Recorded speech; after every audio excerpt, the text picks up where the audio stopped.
The bright light streaked across the Nevada sky at 2:13 a.m. People later said it looked like a falling star, but Frank Daniels knew better. As NASA's lead engineer at the Ames Research Center, he had seen enough meteor showers to know this was different. The object moved too slowly, changed direction twice, and seemed to be trying to control its descent. 3 hours later, Frank's phone rang. His boss's voice was tight with tension. "Frank, we need you in Nevada. Now." By noon, Frank stood at the edge of a smoking crater. The object wasn't a meteor. It was a ship, sleek, silver, and clearly not human-made. Military personnel swarmed around it like ants, setting up barriers and equipment. A woman with short brown hair approached him, hand extended. "Lisa Grant, linguistics specialist," she said. "Apparently they want someone who speaks alien." Frank smiled despite the tension. "Frank Daniels. I build rockets. And I translate Sanskrit," Lisa replied. "Let's see how useful either of us will be today." The ship had cracked open like an egg. Inside, laying on what looked like a control panel, was the first confirmed extraterrestrial being humanity had ever encountered. It was alive but hurt. Its skin was pale blue with a pattern of darker blue marks. It had 4 arms and 2 legs. Its eyes were large and black. "We come in peace," Lisa tried, feeling foolish. The alien made a series of clicks and whistles. Then, to everyone's shock, it spoke in broken English. "Help. Emergency. Danger comes." Over the next days, as the alien recovered, they learned more. Its name was Xorlak, an ambassador from something called the Galactic Confederation, a union of 27 spacefaring species. Earth was not a member. In fact, Earth had been deliberately avoided. "Your species," Xorlak explained one evening, "frightens many. You develop weapons before medicine. You advance very quickly. Some believe you are too dangerous. Then why are you here?" Frank asked, feeling slightly offended. "Necessity," Xorlak replied. "The Draxid Empire expands. They take worlds, enslave populations. The Confederation debates while worlds fall. I came to see if humans might help."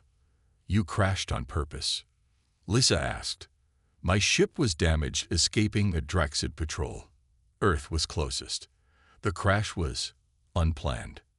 Word of the alien visitor spread quickly. World leaders gathered. The United Nations held emergency sessions. Some wanted to hide from this new galactic threat. Others saw opportunity. Frank found himself in meetings with generals, politicians, and scientists. "If the Confederation has been avoiding us because we're too warlike," one general said, "maybe that's exactly what they need now." A plan formed. Earth would build a warship. Not just any ship. A vessel that would show the galaxy what humans could do when threatened. Admiral Samantha Powell was chosen to lead the project. A decorated veteran with a cold, calculating mind, she gathered the best engineers, including Frank. "Mr. Daniels," she said during their first meeting, "I need a ship that will make these Draxid think twice about coming near Earth." "What about the Confederation?" Lisa asked. She had been brought on to continue communications with Xorlak. "They seem afraid of us already." Powell's smile was thin. "Then we'll give them a reason to respect us instead." Xorlak provided basic information about Confederation and Draxid technology. Much of it was beyond human understanding, but Earth scientists adapted quickly. Too quickly, in Xorlak's opinion. "Your weapons systems," the alien said to Frank one day while watching the early designs take shape, "they are more aggressive than Confederation standards." Frank looked at the plans for the ship's main cannon. "We build what we need to survive." Xorlak's 4 hands twitched nervously. "I wonder if I made a mistake coming here." "You said your people are losing a war," Frank replied. "Sometimes you need fighters, not diplomats." As the first materials were gathered and construction began at a secret facility, Lisa noticed Xorlak becoming more withdrawn. "What's wrong?" she asked the alien. "I did not tell the full truth," Sorlak admitted. The Confederation did not send me. I came on my own. When they learn I have brought humans into galactic affairs, many will be angry. Too late now, Lisa said. We're coming to the stars, ready or not. 6 months after Sorlak's arrival, the world changed. Nations that once pointed weapons at each other now work together. The United Earth Defense Initiative formed with surprising speed. Money and resources poured in from every corner of the planet. Alan Morris wiped sweat from his forehead as he stared at the massive structure taking shape in the hidden facility deep underground. The ship would be called the UES Defiant. It was huge, nearly 500 meters long with a design unlike anything humans had built before. It's not very pretty, Lisa Grant said, coming to stand beside him. She visited often to relay information from Sorlak. Alan shrugged. It's not supposed to be pretty. It's supposed to be scary.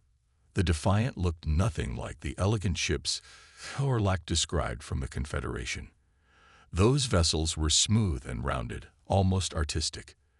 The Defiant was all sharp angles and exposed weapons.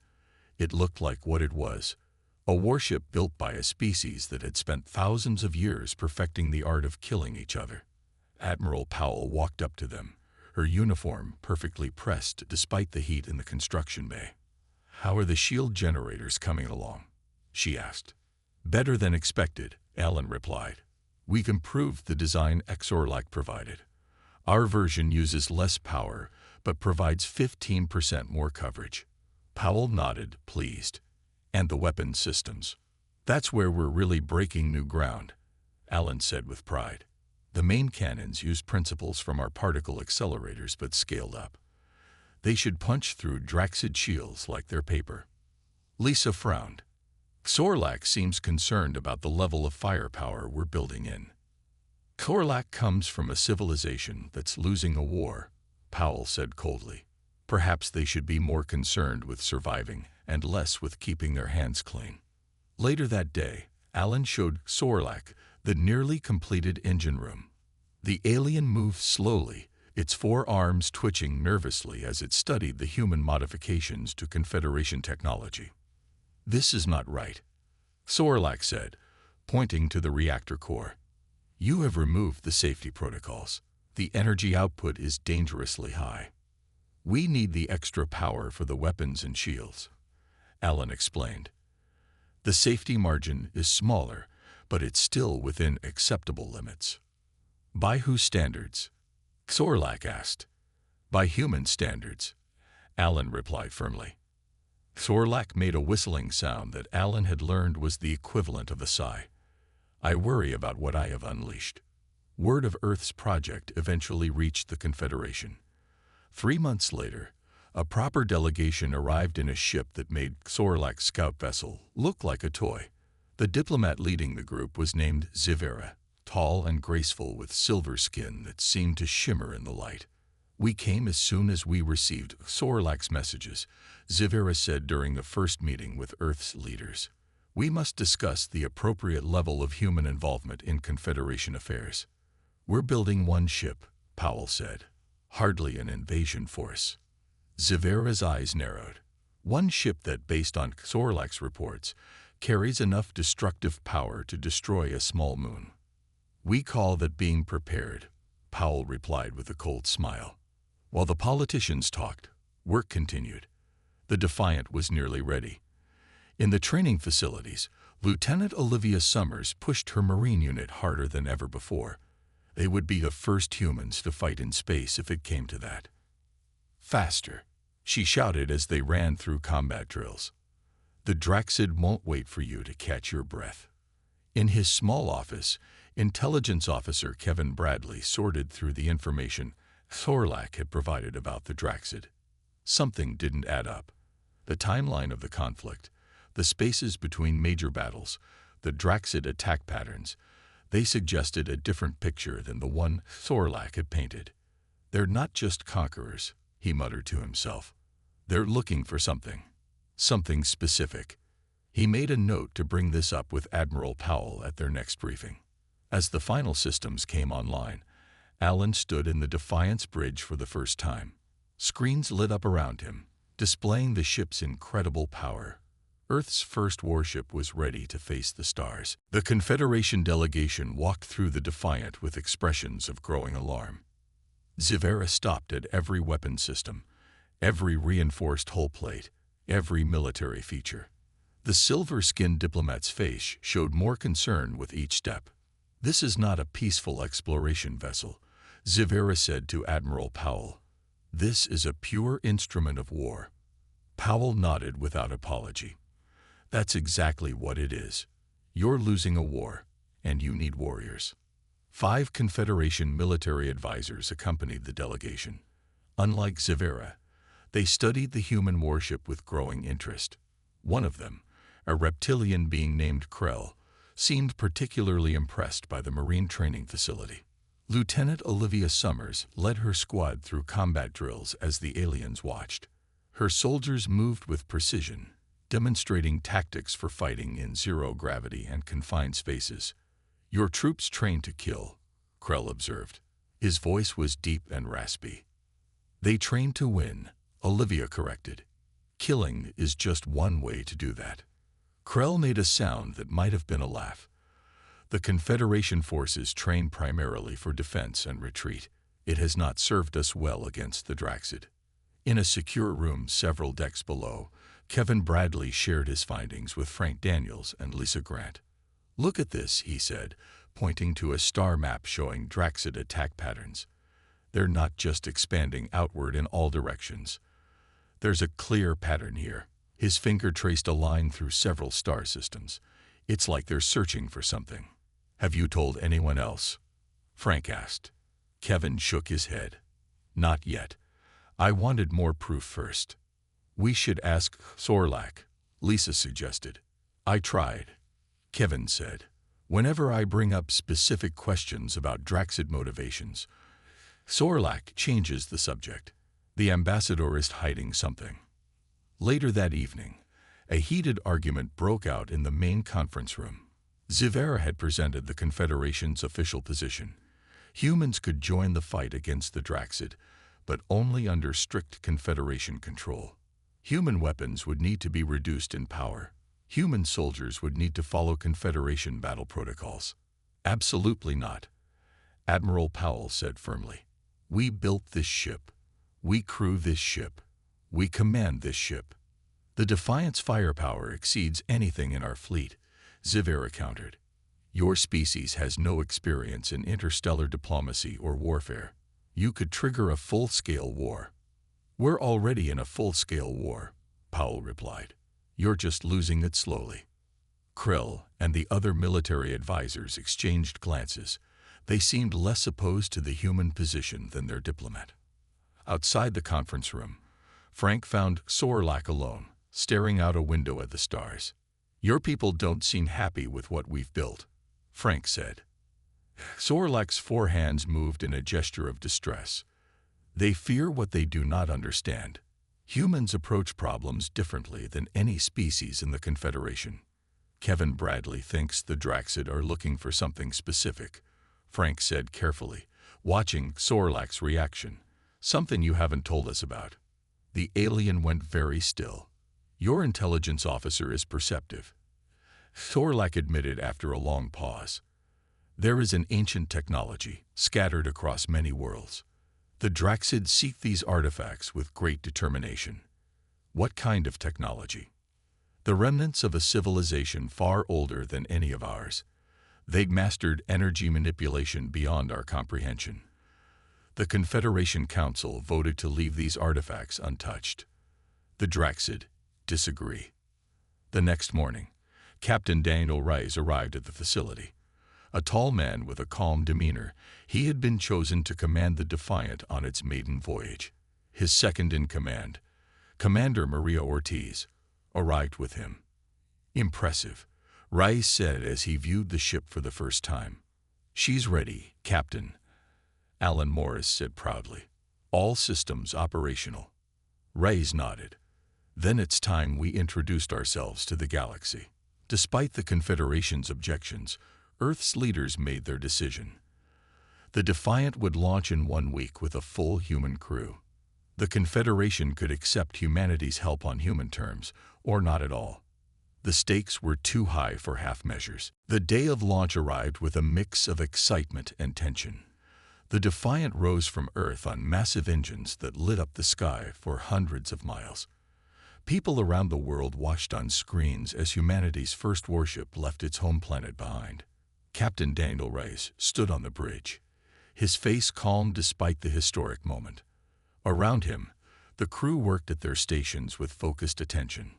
"All systems normal, Captain," reported Commander Maria Ortiz. Her voice was steady, professional. "Take us to the jump point," Reyes ordered. The Defiant carried 3 Confederation representatives, despite their objections to human control of the mission. Krell had chosen to stay, along with 2 technical advisors. Zivera and the others had returned to their ship in protest. "You understand we will report this to the Confederation Council," Zivera had warned before departing. "Make sure you tell them we're coming to help," Powell had replied. Now, as the Defiant approached the coordinates for its first faster-than-light jump, Krell stood silently observing the human crew. "Your people operate with remarkable efficiency," the reptilian officer noted to Reyes. "They're the best Earth has to offer," Reyes replied. The jump drive was based on Confederation technology, but modified by human engineers. Alan Morris nervously watched the power readings as the system activated for the first time. "Jump drive engaged," he reported. "All parameters stable."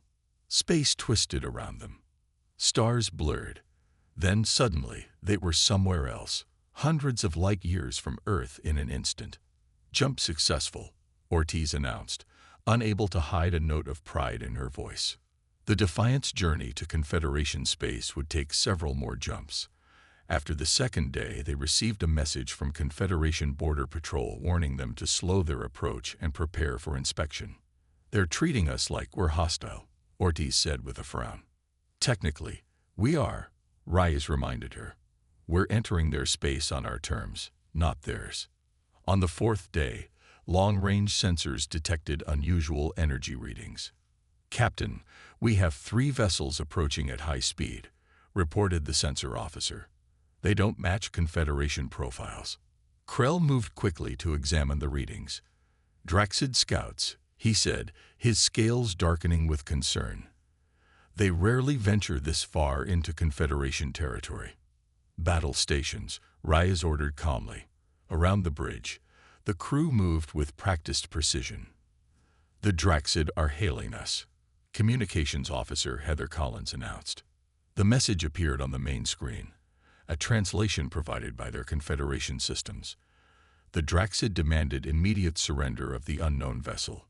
"They don't recognize our ship design," Krell explained. "They don't know you're human." "Let's keep it that way for now," Reyes decided. No response, Ms. Collins.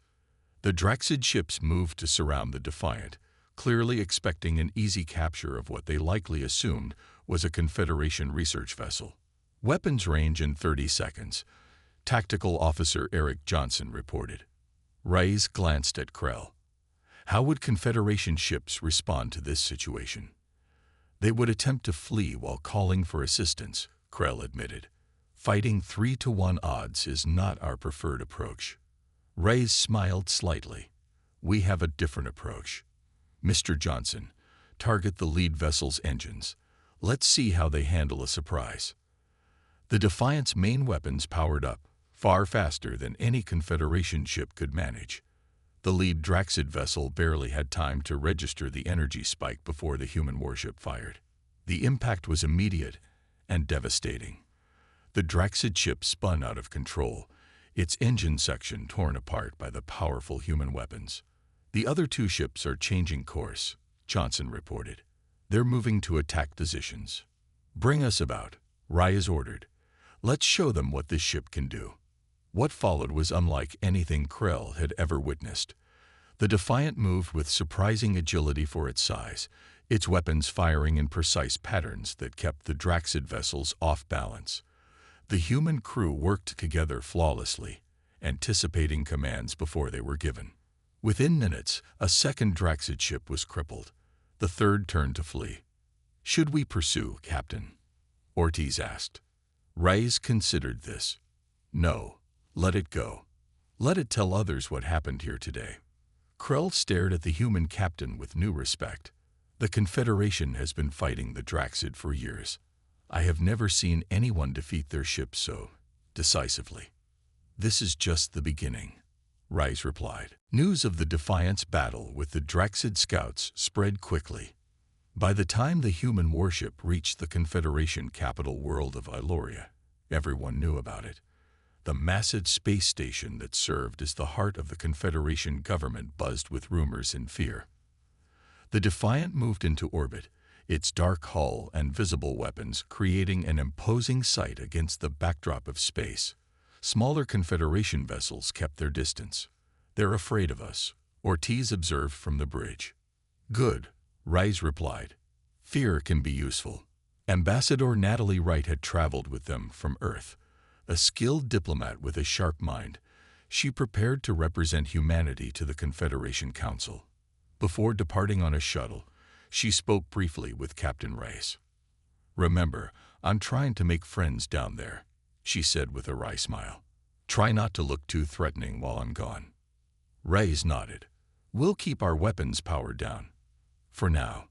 The Confederation Council chamber was a vast hall with seating for representatives of all 27 member species. Ambassador Wright stood before them, small but confident as alien eyes studied her with a mix of curiosity and concern.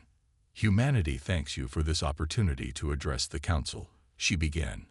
"We come offering our assistance against the Draxid threat." The Council leader, a tall being with glowing eyes, responded coolly.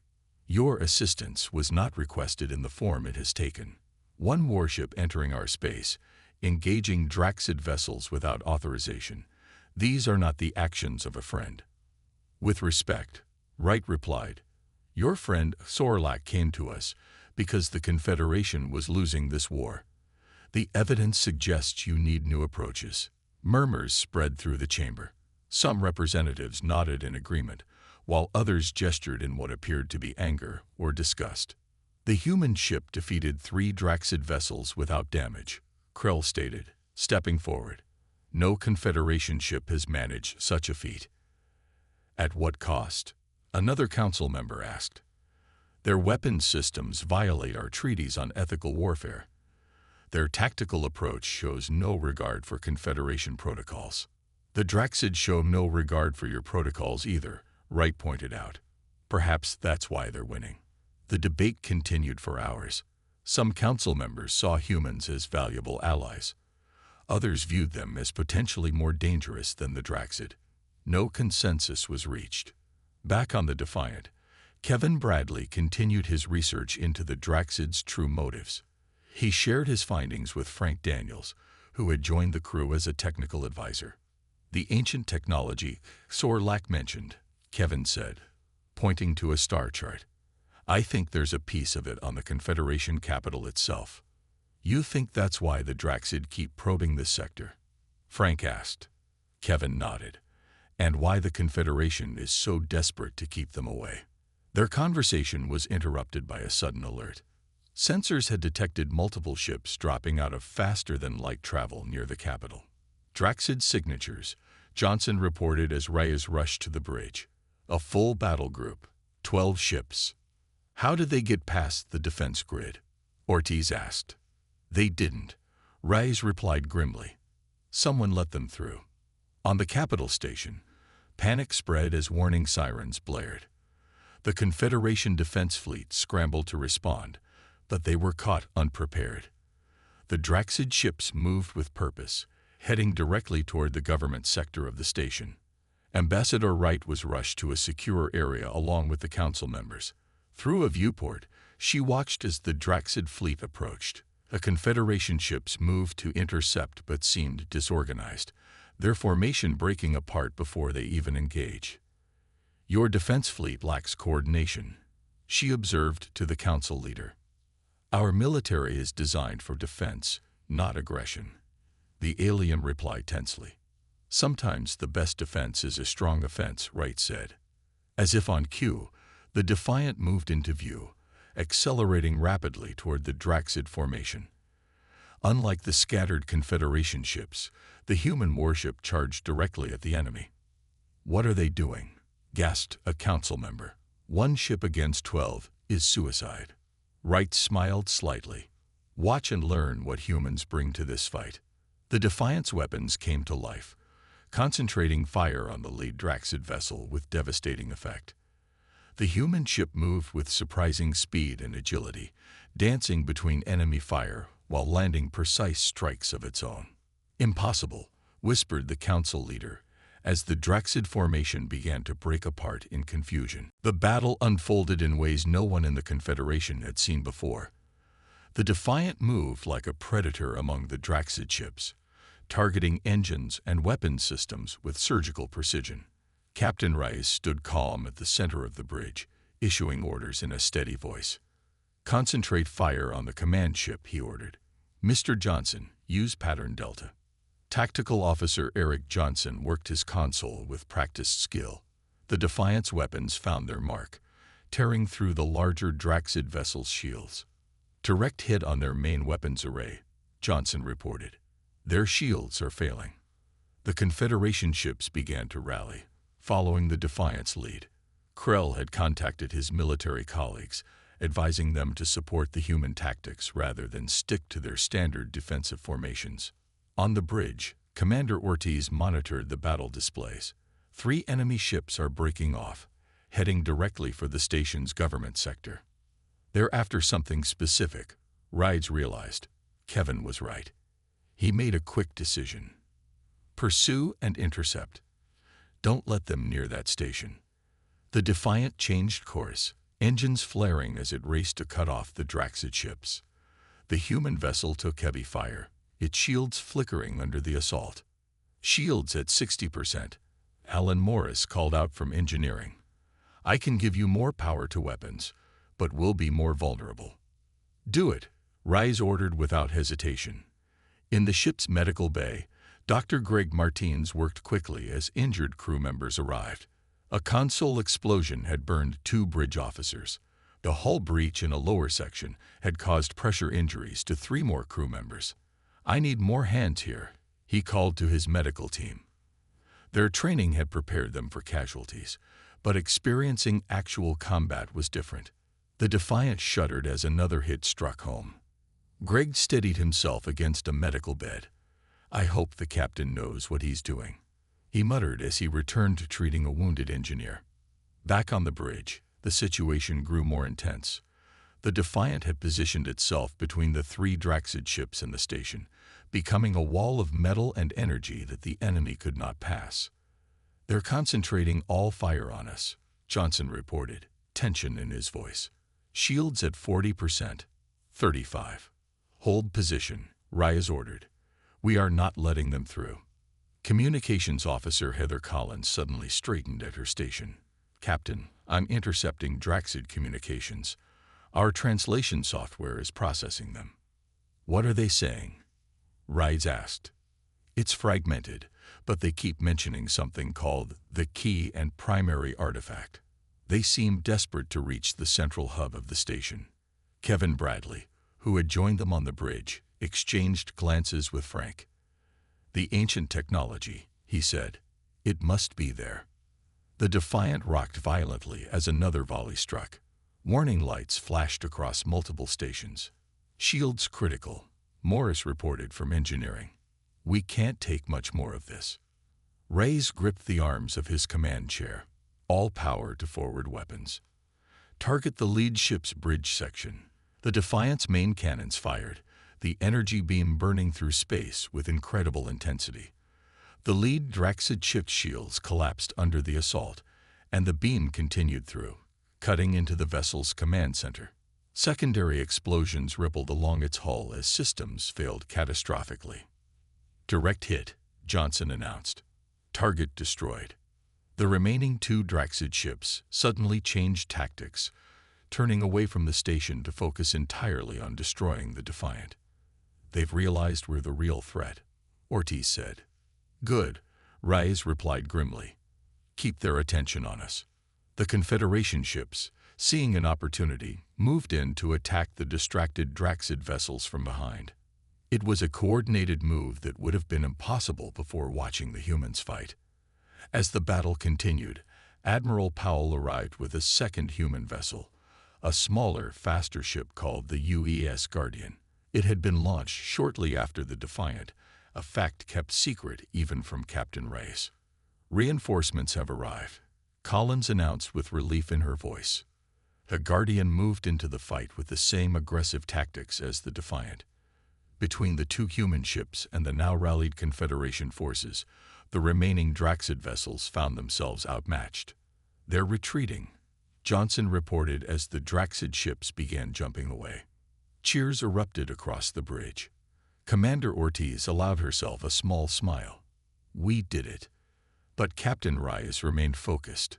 "Get damage reports from all sections, and get me a secure channel to the Confederation Council. I want to know exactly what the Draxid were after on that station." The battle unfolded in ways no one in the Confederation had seen before. The Defiant moved like a predator among the Draxid ships, targeting engines and weapons systems with surgical precision. Captain Reyes stood calm at the center of the bridge, issuing orders in a steady voice. "Concentrate fire on the command ship," he ordered. "Mr. Johnson, use pattern Delta." Tactical Officer Eric Johnson worked his console with practiced skill. The Defiant's weapons found their mark, tearing through the larger Draxid vessel's shields. "Direct hit on their main weapons array," Johnson reported. "Their shields are failing." The Confederation ships began to rally, following the Defiant's lead. Krell had contacted his military colleagues, advising them to support the human tactics rather than stick to their standard defensive formations.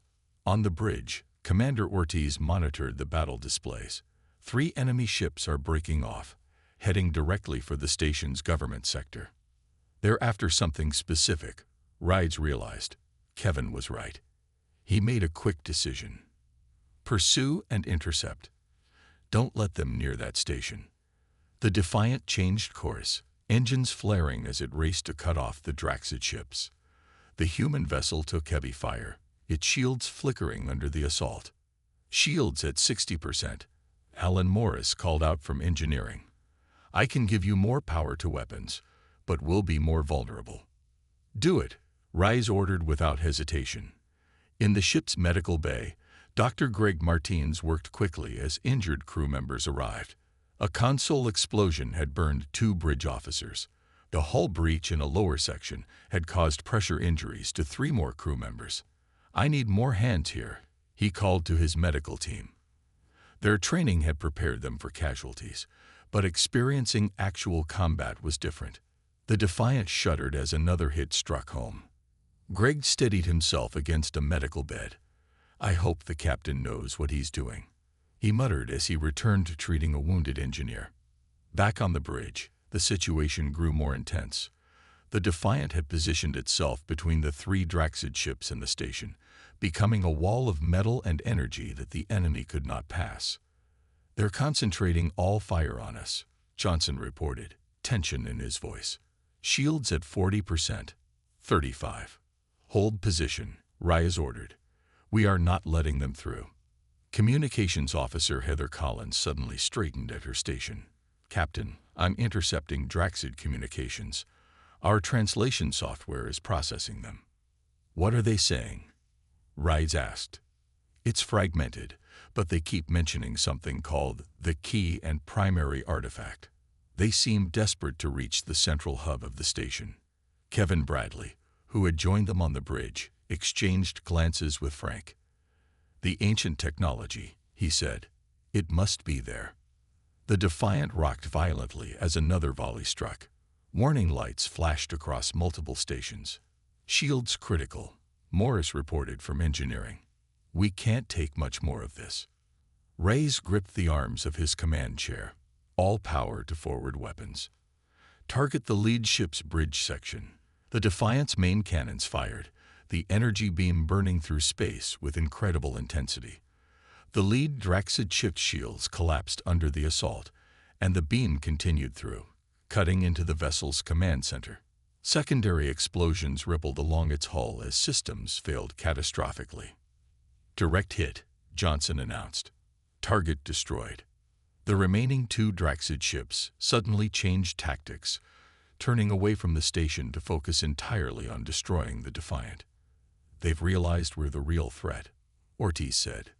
"Good," Reyes replied grimly. "Keep their attention on us." The Confederation ships, seeing an opportunity, moved in to attack the distracted Draxid vessels from behind. It was a coordinated move that would have been impossible before watching the humans fight. As the battle continued, Admiral Powell arrived with a second human vessel, a smaller, faster ship called the UES Guardian. It had been launched shortly after the Defiant, a fact kept secret even from Captain Reyes. "Reinforcements have arrived," Collins announced with relief in her voice. The Guardian moved into the fight with the same aggressive tactics as the Defiant. Between the two human ships and the now rallied Confederation forces, the remaining Draxid vessels found themselves outmatched. "They're retreating," Johnson reported as the Draxid ships began jumping away. Cheers erupted across the bridge. Commander Ortiz allowed herself a small smile. "We did it." But Captain Reyes remained focused. "Get damage reports from all sections, and get me a secure channel to the Confederation Council. I want to know exactly what the Draxid were after on that station."